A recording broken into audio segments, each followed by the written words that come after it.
Perkenalkan, nama saya Yuni Siska Saragi. Di hari ini saya akan memberikan penjelasan tentang PowerPoint saya, yaitu di bab 7 tentang proses bisnis dan risiko bisnis, di mana ini merupakan salah satu mata kuliah saya, yaitu audit internal dengan dosen pembimbing Dr. Deliana SE AK MSc CA. Saya merupakan jurusan dari Akuntansi Keuangan Publik kelas AKP 7B. Nah, di bab 7 ini teman-teman, kita harus mengetahui terlebih dahulu proses bisnis. Nah, proses bisnis adalah sekumpulan kegiatan dan tugas yang saling berhubungan. Nah, di mana hal ini nanti berujung pada penyerahan barang atau jasa pada klien. Di dalam proses bisnis ini terdapat beberapa pendekatan, yaitu ada 2. Pendekatan auditor internal dalam mempelajari proses bisnisnya. Yang pertama, top-down approach. Nah, top-down approach ini teman-teman merupakan pendekatan dari atas ke bawah, dan yang kedua ada bottom-down approach, yaitu pendekatan dari bawah ke atas. Nah, pendekatan dari atas ke bawah ataupun top-down approach ini merupakan di mana tim auditor itu mempunyai perspektif menyeluruh tentang organisasi, tapi dia nggak menguasai secara rinci masing-masing area kegiatannya. Jadi mungkin ada potensi terlewatkan proses-proses tertentu yang ternyata menentukan dalam pencapaian tujuan organisasi. Nah, yang kedua tadi ada bottom down approach, yaitu pendekatan dari bawah ke atas. Nah, pendekatan dari bawah ke atas ini itu pendekatannya efektif karena untuk organisasinya lebih relatif kecil, namun kurang efektif untuk organisasi yang kompleks dan relatif besar. Dalam organisasi yang kompleks dan relatif besar, tim audit ini akan kewalahan dalam menentukan prioritasnya untuk proses berubah ketika menaiki tingkat yang lebih tinggi di dalam organisasi. Nah, selanjutnya itu ada penyempurnaan proses bisnis. Nah, si audit internal ini pasti memiliki dampak besar dalam meningkatkan proses bisnis.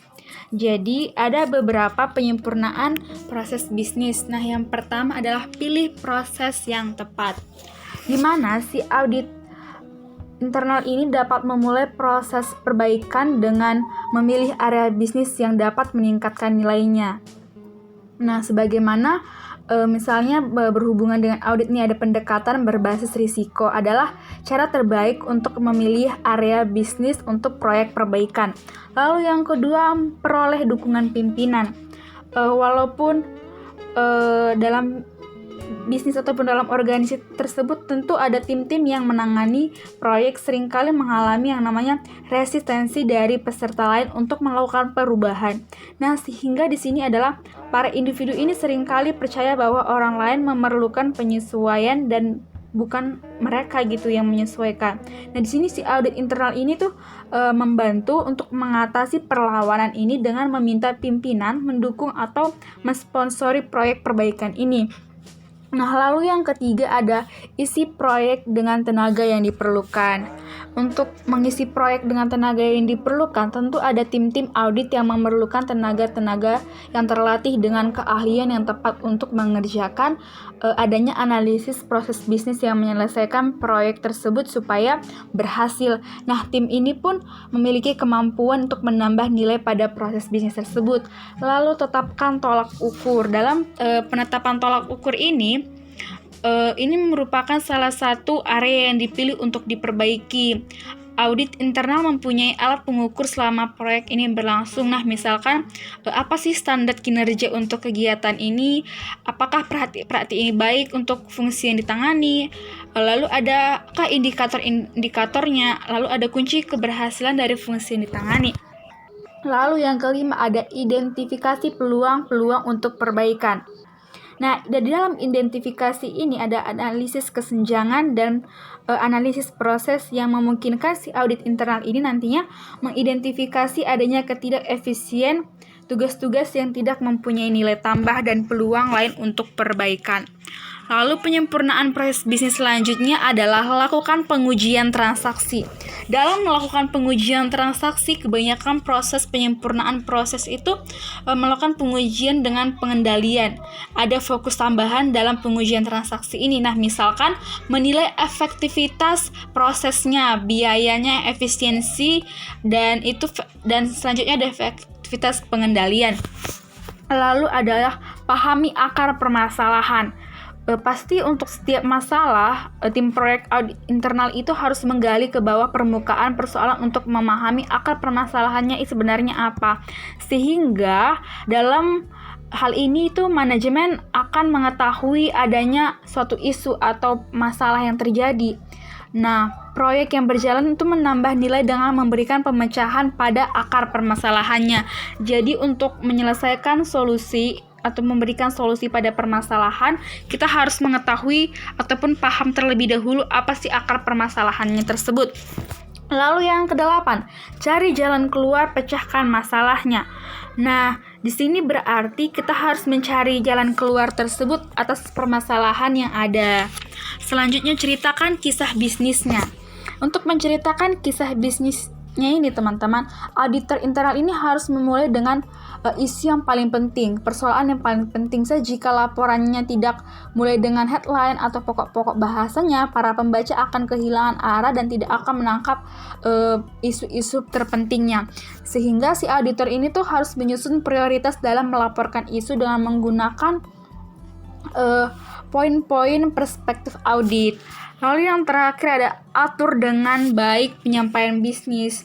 Nah, dengan menerbitkan laporan proyek, audit internal pun melakukan pertemuan tatap muka di mana sini ada interaksi personal dapat memastikan bahwa pesannya itu dikomunikasikan dengan benar dan akurat. Selanjutnya, ada pun penasihat dalam perbaikan, improvement advisor, di mana sini sifat independen, keahlian dalam analisis, proses, dan pengetahuan yang mendalam tentang prosedur dan operasi perusahaan. Merupakan gabungan ideal dari talenta yang diperlukan untuk memberikan jasa berkualitas tinggi untuk menangani penyempurnaan proses bisnis. Risiko papan atas untuk tahun 2019. Nah, di urutan pertama yaitu tahun 2018 ada risiko di mana kecepatan yang tinggi dari teknologi baru dalam industri dapat melakukan kemampuan bersaing atau mengelola bisnis dengan baik tanpa membuat perubahan-perubahan signifikan dalam modal tersebut. Nah, di mana adapun tantangan terbesar dari perubahan yang menghambat ialah sekalipun para eksekutif menyadari teknologi baru yang muncul berpotensi, tidaklah mudah membuat keputusan mengenai bagaimana menanggapi perubahan tersebut.